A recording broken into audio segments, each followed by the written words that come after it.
আসসালামু আলাইকুম প্রিয় দর্শক। অন্য মঞ্চের আলাপ চাইতায় আপনাদের সকলকে আমন্ত্রণ জানাচ্ছি। প্রিয় দর্শক শ্রোতা মণ্ডলী, আপনারা এই মুহূর্তে আমাকে যে যেখান থেকে শুনছেন এবং পরবর্তী যে যেখান থেকে শুনবেন, আপনাদের সকলকে জানাই প্রাণ ঢালা অভিনন্দন এবং শুভেচ্ছা। আমাদের এই যে স্যার আছে না, জেডাই খান পান্না, উনি গত জুলাই আগস্টে প্রথম লাইমলাইটে আসেন সরকার বিরুদ্ধে একটা মামলা করে গুলি চালাইতে পারবে না। এরপরে সব ঘটনা অঘটনা হওয়ার পরে উনি এরপরে শুরু করেন, আমি মুক্তিযোদ্ধা, আমি জয় বাংলার লোক, আমি মঞ্চ ৭১ খুলেছি, আমি বঙ্গবন্ধুর বাড়িতে যাব, ফুলদের নাটক করতে করতে গেলেন। এক পর্যায়ে উনি ঘোষণা দিলেন, যদি সুযোগ পাই আমি শেখ হাসিনার পক্ষে লড়াই করব। ওইটাও গেলেন। এই যাইতে যেতে হঠাৎ করে গত 2 দিন আগে 3 দিন আগে আপনারা জানেন যে ভিডিওটা আমি ভাইরাল করে দিয়েছিলাম, যে উনি হঠাৎ করে টিভিতে দেখলাম যে উনি শেখ হাসিনার পক্ষের আইনজীবী হিসেবে দাঁড়িয়েছেন এবং এটা শেখ হাসিনার আইনজীবী, মানে আগের আইনজীবী বাদ ওনাকে নিয়েছেন।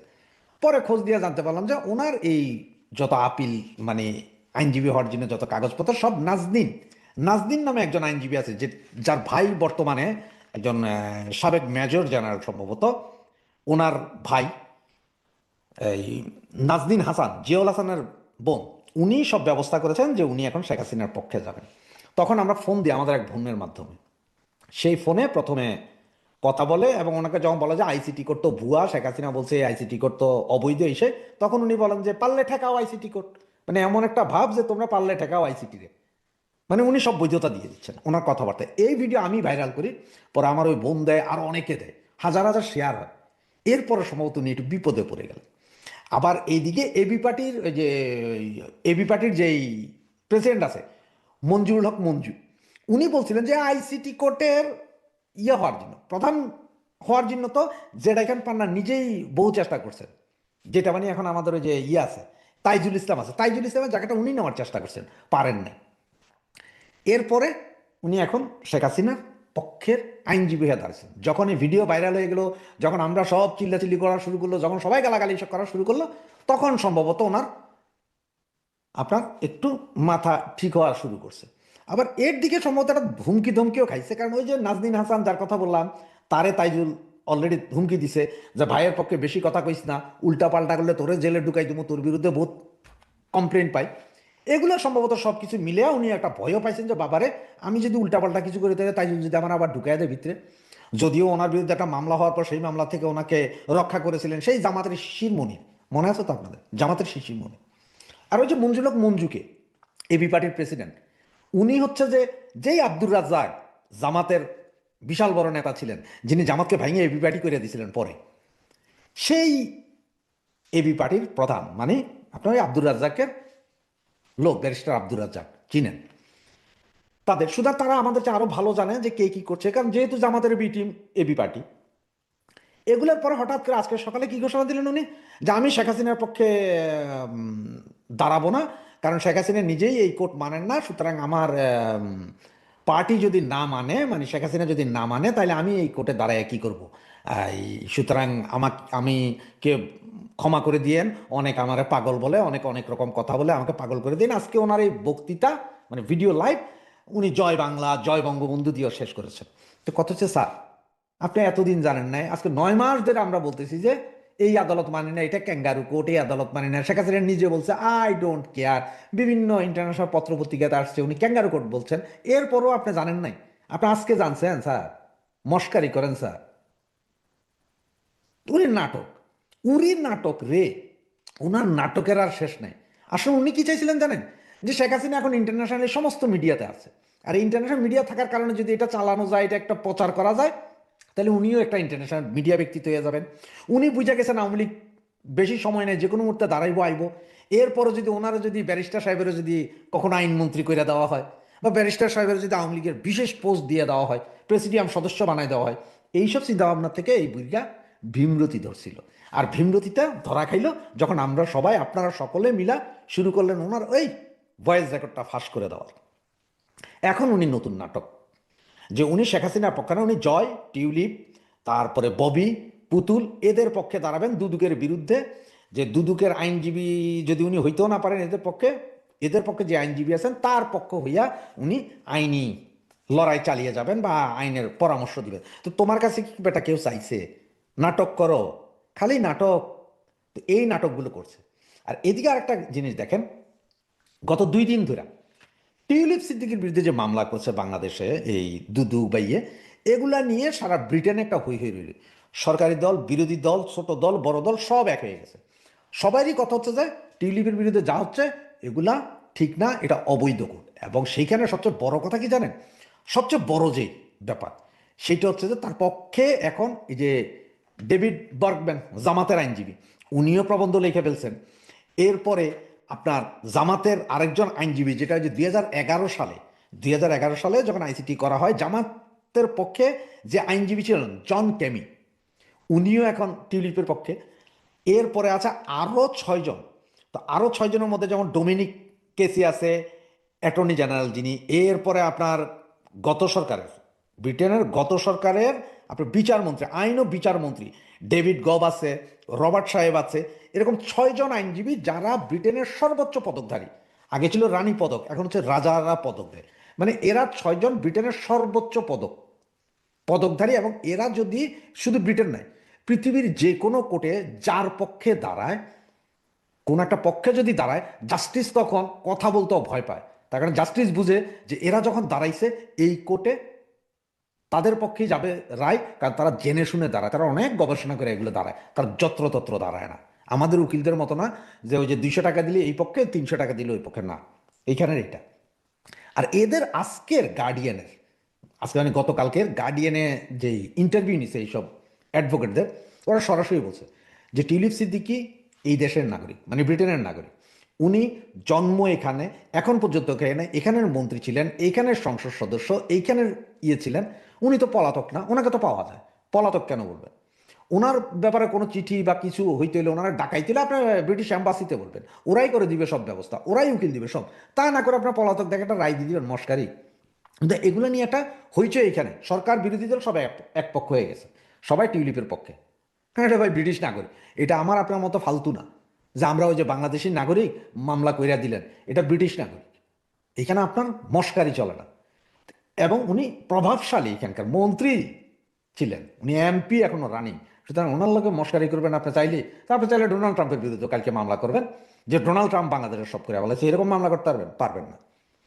এই যখন 6 জন আইনজীবী দাঁড়িয়ে গেছেন, এবং এখন যা শোনা যাচ্ছে এরা সবাই মিলে আন্তর্জাতিক আদালতে 3টি মামলা করবেন। একটা মানহানির মামলা, একটা এই যে দুদক যে অবৈধ কার্যক্রমগুলো করছে টিউলিপের বিরুদ্ধে এগুলো নিয়ে মামলা, এবং এই আইসিটি কোর্ট নিয়ে একটা মামলা করে দিবে। মানহানির মামলা করলে বাংলাদেশ গভর্নমেন্ট, বাংলাদেশের যে রিজার্ভ আছে এই রিজার্ভের পুরো টাকা ঢাইলা দিয়েও তারা রক্ষা করতে পারবেন না, সব নিয়ে টান দিবে। কারণ হচ্ছে এটা মস্কারি নেই। এবং আন্তর্জাতিক আদালতে এইসব উকিলের বিরুদ্ধে দাঁড়ানোর মতন উকিল এখনো বাংলাদেশে তৈরি হয় নাই। ওই শিশির মনির তারা তো এদের জুতা সাফ করার মতো না। কারণ শিশির মনির তাদের মতন যেসব ব্যারিস্টার আছে বাংলাদেশে, এরা এখানে রাস্তায় হাঁটলেই পাওয়া যায়, প্রতি পদে পদে। এরা হচ্ছে যে ওই যে ফুয়াদ, ব্যারিস্টার ফুয়াদের মতো আইনজীবী, এখানে লক্ষ লক্ষ, 2 পয়সার দাম নাই। সুতরাং অবস্থা খুবই খারাপ। আর এই অবস্থা খারাপ সবকিছু দেখেই আজকে বুড়া ভামের ভীমরতি ডাকছে, তাই উনি মাইকিং করলেন এসা যে আমি শেখ হাসিনার পক্ষে দাঁড়াইতেছি না, কারণ আমার যেই আসামি উনি নিজে এ কোর্ট মানেন না, উনি এই রায় মানেন না, সুতরাং ওনার পক্ষে আর দাঁড়াইতেছি না। তো তুমি ভীমরুল, তোমার কে দাঁড়াইতে কইছিল? তোমার কেউ বলছিল দাঁড়াইতে? মানে এই ব্যাটা হচ্ছে যে নিজের প্রচার সব সময়। সুতরাং নাটক কম করো প্রিয়, আবারও বলি জয় বাংলা। বাংলাদেশে আইনের আকাশের জন্য মেঘ আর রোদের খেলা চলছে। 17 থেকে 27 নভেম্বর মাত্র 10 দিনের ব্যবধানে মৃত্যুদণ্ডের পর সাবেক প্রধানমন্ত্রী শেখ হাসিনাকে দেওয়া হলো 21 বছরের সশ্রম কারাদণ্ড। সাথে বোনাস হিসেবে তার ছেলে সজীব ওয়াজেদ জয় এবং মেয়ে সাইমা ওয়াজেদ পুতুলকেও দিয়েছে 5 বছর করে জেল। এই রায়ে বড় একটি প্রশ্ন উঠেছে। প্লটের আবেদন শেখ হাসিনা ও তার পরিবারের সদস্যরা করেননি, আবার অনিয়ম করেছে রাজুক। সেখানে শেখ হাসিনার চেয়ে রাজুকের কর্মকর্তারা কেন কম শাস্তি পেলেন? দর্শক, আইনি পালা যখন এই ঝড়, ঠিক তখনই আরেক ঝড় তুললেন সুপ্রিম কোর্টের জ্যেষ্ঠ আইনজীবী অ্যাডভোকেট জেডাই খান পান্না। আন্তর্জাতিক অপরাধ ট্রাইব্যুনালে তিনি শেখ হাসিনার স্টেট ডিফেন্স হিসেবে লড়বেন না বলে ঘোষণা দিয়েছেন। নিয়োগের অনুমোদন পাওয়ার 5 দিনের মাথায় বললেন ভুল করেছেন। যে আদালতের প্রতি শেখ হাসিনার আস্থা নেই এবং আন্তর্জাতিকভাবে বিতর্কিত, সেখানে তিনি রাষ্ট্র নিয়োজিত আইনজীবীর পদ নিতে আগ্রহী নন।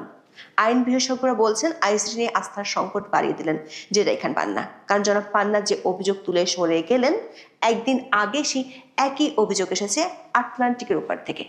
লন্ডনের হাউস অব লর্ডসের সেমিনার কক্ষে অনুষ্ঠিত এক সেমিনারে ব্রিটিশ রাজনীতিবিদ ও আইনজীবীরা বলেছেন, বাংলাদেশের অন্তর্বর্তী সরকার আন্তর্জাতিক অপরাধ ট্রাইব্যুনালের মাধ্যমে ন্যায় বিচারকে ধুলোয় মিশিয়ে দিয়েছে। দর্শক, যেন তেন আইনজীবী নয়, এই কথাটি বলেছেন নামকরা ব্রিটিশ আইনজীবী জন ক্যামিক, যিনি 2011 সালে বাংলাদেশের আন্তর্জাতিক অপরাধ ট্রাইব্যুনালে মানবতা বিরোধী অপরাধে জামাত ইসলামের শীর্ষ নেতাদের বিরুদ্ধে মামলার আইনজীবীদের একজন ছিলেন। আবার একই অভিযোগ তুলে ধরেছে আন্তর্জাতিক মানবাধিকার সংস্থা ও বিদেশি নামকরা আইনজীবীরা। প্রশ্ন উঠেছে, বাংলাদেশের অন্তর্বর্তী সরকার আমলে বিচার কি আইনের গতিতে চলছে, নাকি রাজনীতি তার থেকেও দ্রুত দৌড়াচ্ছে? এর আড়ালে কি লুকিয়ে আছে পুরনো সেই কৌশল যে আমরা মাইনাস ফর্মুলা নামে চিনি, যা প্রধান রাজনৈতিক প্রতিদ্বন্দ্বীকে নির্বাচন থেকে দূরে রাখার এক মোক্ষম চাল? ঢাকার পূর্বাঞ্চলের নতুন শহর প্রকল্পে রাজুকের প্লট বরাদ্দে দুর্নীতির 3 মামলায় সাবেক প্রধানমন্ত্রী শেখ হাসিনাকে 7 বছর করে মোট 21 বছরের কারাদণ্ডের রায় ঘোষণা হয় 27 নভেম্বর। শুধু তিনিই নন, এই রায় তার ছেলে সজীব অজয় জয়কে একটি মামলা এবং মেয়ে সাইমা আজাদ পুতুলকে আরেকটি মামলায় 5 বছর করে সশ্রম কারাদণ্ড দেওয়া হয়েছে। একই সঙ্গে সবাইকে অর্থদণ্ড দেওয়া হয়। দর্শক, এই মামলার আইনি ভিত্তিগুলো একটু দেখে আসি। আদালত বলেছেন, প্লট বরাদ্দের প্রক্রিয়াটিতে রাজুক বিধিমালা বা কোনো নিয়ম অনুসরণ করেনি। মামলার অভিযোগে বলা হয়, শেখ হাসিনা 2009 সালে প্রধানমন্ত্রী হওয়ার পর ক্ষমতার অপব্যবহার করে পূর্বাঞ্চলের নতুন শহর প্রকল্পে নিজের এবং পরিবারের অন্য সদস্যদেরও নামে 6টি প্লট বরাদ্দ দেন। তবে এসব প্লট বরাদ্দ পেতে তিনি নিজ থেকে কোনো আবেদন করেননি। অথচ রাজধানী উন্নয়ন কর্তৃপক্ষ বা রাজুকের নিয়ম অনুযায়ী প্লট বরাদ্দ পেতে হলে প্রার্থীকে অবশ্যই আবেদন করতে হয়। রাজুক যে বিধি মেনে প্লট বরাদ্দ দেয়, সেই বিধির 5 নম্বর ধারায় বলা আছে, প্রেসক্রাইবড ফর্ম ছাড়া আবেদন করা যাবে না। কিন্তু আদালত জানিয়েছেন, শেখ হাসিনার ক্ষেত্রে প্রেসক্রাইব ফর্মে কোনো আবেদনই ছিল না, বরং তৎকালীন প্রতিমন্ত্রী শরীফ আহমেদের নির্দেশে বিধি লঙ্ঘন করে প্লট বরাদ্দের নোট তৈরি করা হয়। এর মানে হলো আবেদনকারী ছাড়াই প্লট বরাদ্দ। বিষয়টি যেন দোকানে না গিয়ে পিৎজা হোম ডেলিভারি পাওয়ার মতো ঘটনা। সেক্ষেত্রে প্রশ্ন উঠেছে, এতে দোষ কার? পিৎজা শপের, নাকি ডেলিভারি ম্যানের, নাকি যিনি পিৎজাটি রিসিভ করলেন তার? এই রায়ের সবচেয়ে গুরুত্বপূর্ণ বিশ্লেষণের দিক হলো এর দায়ভার বন্টনের ভারসাম্যহীনতা। আদালত নিজেই পর্যবেক্ষণ করেছেন যে রাজুক ও গৃহায়ণ ও গণপূর্ত মন্ত্রণালয় অন্যায় করেছে। আদালত বলেছেন, রাজুকি যদি আইন না মানে তাহলে কে মানবে? যদি প্লট বরাদ্দ আইনি মৌলিকভাবে ত্রুটিপূর্ণ হয়, তবে প্রধানত রাজুক কর্মকর্তাদের উপর কঠোর শাস্তির প্রয়োজন ছিল। কিন্তু রায় পর্যালোচনা করে দেখা যায়, শেখ হাসিনা 21 বছরের সাজা পেলেও এই প্রক্রিয়ার সঙ্গে জড়িত রাজুকের সাবেক সদস্য খুরশিদ আলমকে মাত্র 1 বছরের কারাদণ্ড দেওয়া হয়েছে। অন্যদিকে গণপূর্ত মন্ত্রণালয়ের কর্মকর্তা সাইফুল ইসলাম সরকারকে বেকসুর খালাস দেওয়া হয়েছে। স্বাভাবিকভাবে এই রায়টিও রাজনৈতিক কিনা সে প্রশ্ন তুলছেন কোনো কোনো আইন বিশেষজ্ঞ। দর্শক, আন্তর্জাতিক আদালত থেকে নিজেকে সরিয়ে নেওয়ার কথা জানিয়ে 27 নভেম্বর ফেসবুকে লাইভ করেন সুপ্রিম কোর্টের আইনজীবী জেডাই খান পান্না। সেখানেও তিনি তোলেন বিচারিক আদালতে প্লট দুর্নীতি মামলার রায়ের প্রসঙ্গ।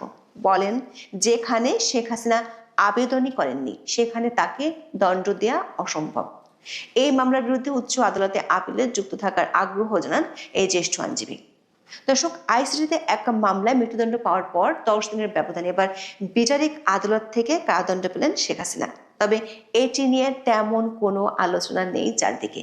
সরকার যেখানে বিচারকে তাদের মূল এজেন্ডার একটি বলে দাবি করছে, এ নিয়ে দেশবাসীর পক্ষ থেকে ব্যাপক চাপে থাকার কথা বারবার বলছে, সেখানে চারদিকে এতটা শীতল প্রতিক্রিয়া বিস্ময়কর। সংবাদপত্রের বড় শিরোনাম ছাড়া সোশ্যাল মিডিয়াতেও তেমন কোনো উত্তাপ নেই।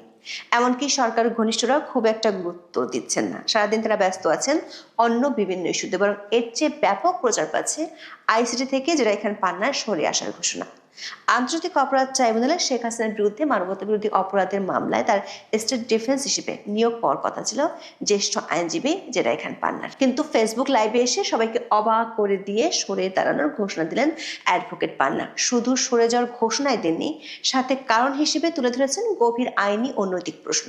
প্রথমত পান্না বলেছেন, তিনি দেখলেন শেখ হাসিনায় এই আদালতের প্রতি আস্থা নাই। তার মতে, যে আদালতের প্রতি বঙ্গবন্ধু কন্যার আস্থা নেই সেখানে তাকে ডিফেন্ড করা উচিত না, এটা অনৈতিক। একজন আইনজীবী যখন দেখেন তার মক্কেল বিচারকের প্রতি আস্থাহীন, তখন তিনি সরে দাঁড়ানোকে নৈতিক সিদ্ধান্ত হিসেবে তুলে ধরেছেন।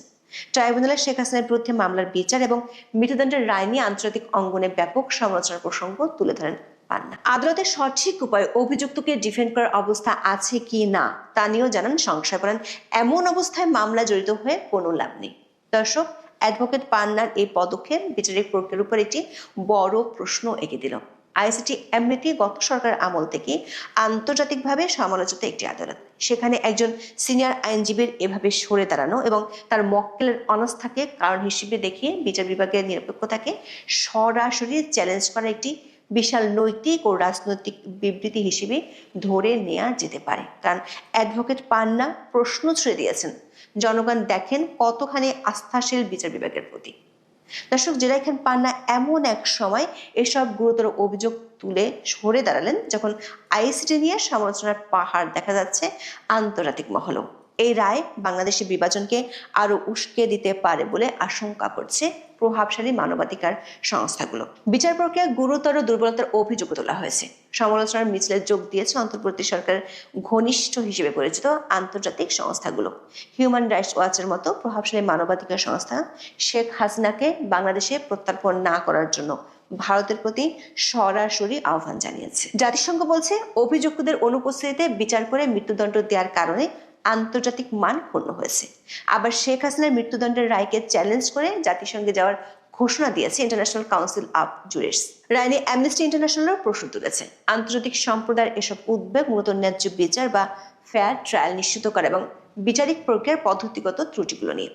ক্ষমতাচ্যুত রাজনৈতিক নেতার ক্ষেত্রে এই ধরনের রায় আন্তর্জাতিক মানদণ্ড পূরণ করছে কি না সেটাই এখন তাদের কাছে মূল প্রশ্ন। আন্তর্জাতিক মহল বাংলাদেশের বিচারিক প্রক্রিয়াকে অতীতের রাজনৈতিক প্রতিহিংসার মামলা হিসেবে দেখতে শুরু করেছে। সবশেষ তোপটি যিনি দাগিয়েছেন বহু আগে থেকেই বাংলাদেশের আইসিটি আদালতের সাথে তার নামটি জড়িয়ে আছে। তিনি হলেন ব্রিটিশ আইনজীবী জন ক্যামেক, যিনি আরো 2 ব্রিটিশ আইনজীবীর সঙ্গে 2011 সালে বাংলাদেশের আন্তর্জাতিক অপরাধ ট্রাইব্যুনালে মানবতা বিরোধী অপরাধে জামাত ইসলামের শীর্ষ নেতাদের বিরুদ্ধে মামলার আইনজীবীদের একজন ছিলেন। আইসিটি নিয়ে তিনি জামাতের পক্ষে প্রচার চালিয়েছেন জাতিসংঘ, ইউরোপীয় ইউনিয়ন সহ বিভিন্ন প্রভাবশালী মহলে। শুধু জন ক্যামেক নয়, 26 নভেম্বর লন্ডনের হাউজ অফ লর্ডসের সেমিনার কক্ষে অনুষ্ঠিত ওই সভায় বাংলাদেশের অন্তর্বর্তী সরকারের বিচার প্রক্রিয়া নিয়ে এক হাত নিয়েছেন Ian Duncan Smith MP, Simon টানজো, লর্ড কার্লেল কেসি, অ্যালিস স্টুটাফোর্ডের মতো ব্রিটেনের নামকরা সংসদ সদস্য ও আইনজীবীরা। সেমিনারটিতে জন ক্যামেক বলেছেন, অধ্যাপক ইউনূসের অন্তর্বর্তীকালীন সরকারের সামনে নতুন কিছু করার সুযোগ ছিল। তারা শেখ হাসিনার বিরুদ্ধে দেশি আইনের অধীনে দেশি আদালতে মামলা করতে পারত। দুর্ভাগ্যবশত মনে হচ্ছে শেখ হাসিনার উপর বিচার চাপিয়ে দেওয়া হয়েছে, যেটাকে বিজয়ী ন্যায় বিচার বলে। অন্তর্বর্তী সরকার আইসিটিকে ধুলোয় মিশিয়ে দিয়েছে অভিযোগ করে তিনি বলেন, কিন্তু তাতে বাংলাদেশি জনগণের কাছে ন্যায় বিচার আসেনি। সাম্প্রদায়িক সহিংসতা, ধর্মীয় স্থানগুলোতে ক্ষয়ক্ষতি, আওয়ামী লীগের উপর নিষেধাজ্ঞার ইঙ্গিত দেয় 2024 সালের বিদ্রোহ কেবল দুষ্ট চক্রের আরেকটি মোড়।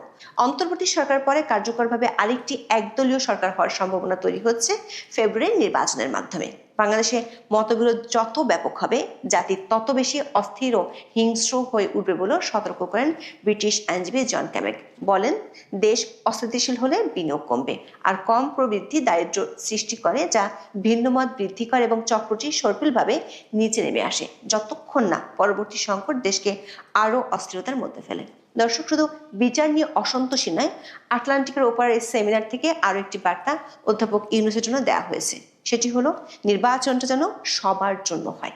সেমিনারে প্রভাবশালী কয়েকজন ব্রিটিশ রাজনীতিবিদ বিএনপি ও জামাত ইসলামের নেতাদের সামনে বলেছেন, অন্তর্ভুক্তিমূলক নির্বাচনের দাবি মানেই হলো দেশের অন্যতম প্রধান রাজনৈতিক শক্তিকে বাইরে রেখে কোনো নির্বাচন গ্রহণযোগ্য হবে না।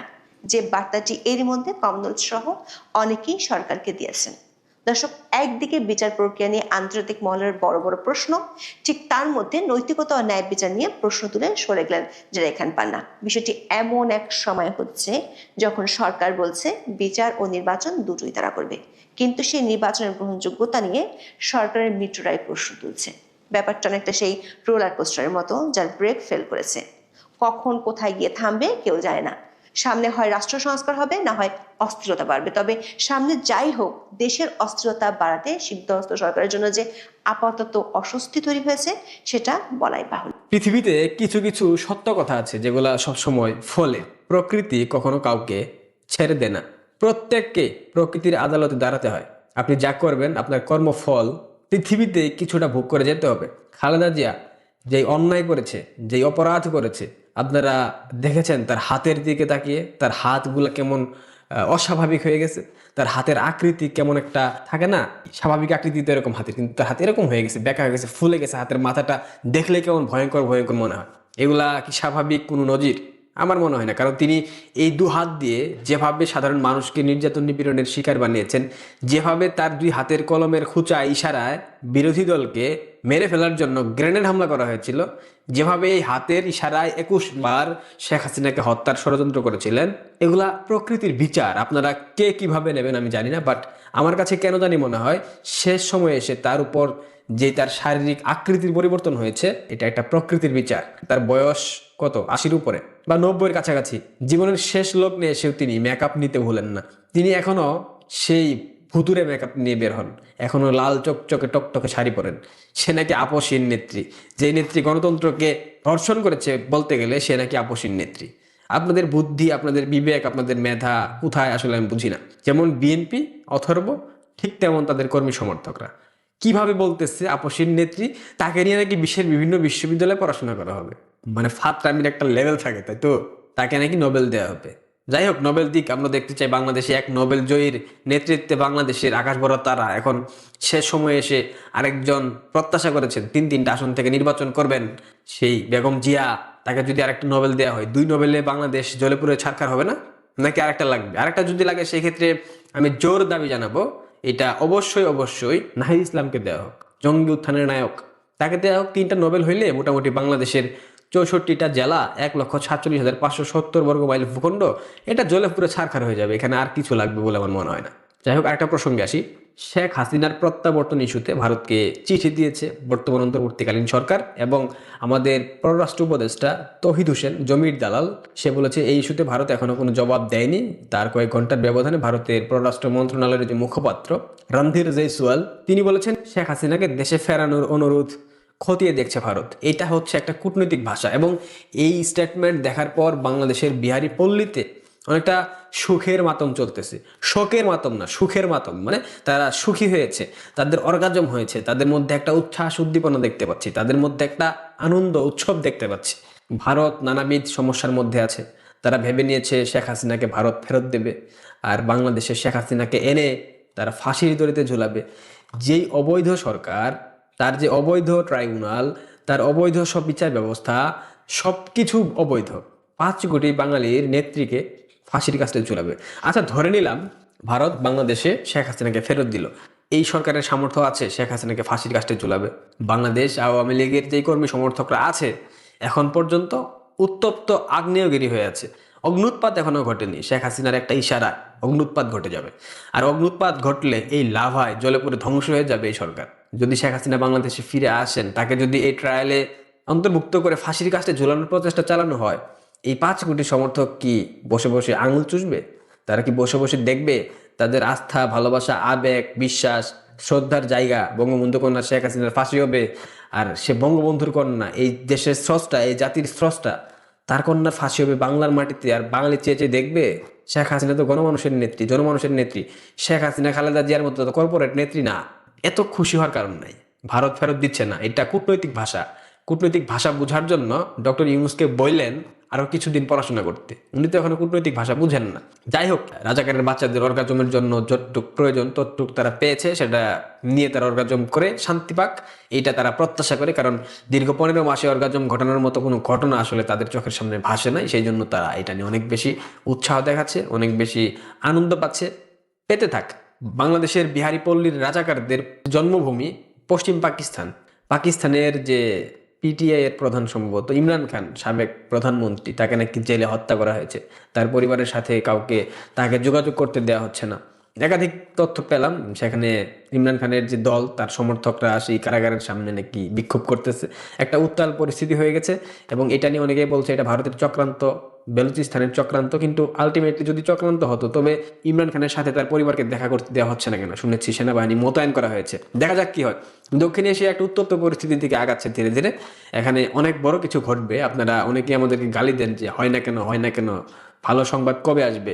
রাজনীতি একটা গতিশীল প্রক্রিয়া, এখানে প্রতিনিয়ত বিভিন্ন বিষয় ঘটতে পারে। সো তাড়াহুড়ো করে আসলে কেউ কিছু করতে পারে না। এখানে নিয়মতান্ত্রিক প্রক্রিয়ার মধ্য দিয়ে অনেক কিছু ঘটবে। একটু অপেক্ষা করেন, অনেক কিছু দেখতে পারবেন। বাংলাদেশের পট পরিবর্তন খুব দ্রুতই হবে, এইটুক নিশ্চয়তা আমি আপনাদেরকে দিতে পারি। অনেকেই অনেক কথা বলেন, দেখেন আমরা তো হাত দিয়ে কাঠের ইশারা দিয়ে সবকিছু পরিবর্তন করতে পারবো না, আমরা তো ওই শক্তিমত্তা নিয়ে জন্মায় নাই, আমাদের তথ্য পাই, আমরা সেটা ক্রস চেক করে আপনাদেরকে দেই, এইটুকুই। এর বাইরে আমরা মহামানব না তো, আমরা তো আপনাদের মতো হাতে পায়ে মানুষ, ভুল হতেই পারে। পট পরিবর্তন হচ্ছে, এইটুকু নিশ্চিত থাকেন। শেখ হাসিনাকে বাংলাদেশে এনে ফাঁসি দেওয়ার জন্য যে রাজাকারের বাচ্চারা আনন্দ উৎসব করছে, তাদের এই স্বপ্ন কোনোদিনও পূরণ হবে না। দেখা গেছে এই ট্রাইব্যুনালেই দেশদ্রোহিতার অপরাধে ডক্টর ইউনূসের এবং তার গংদের ফাঁসি হবে। এই কথাটা মিলিয়ে নেবেন আমার।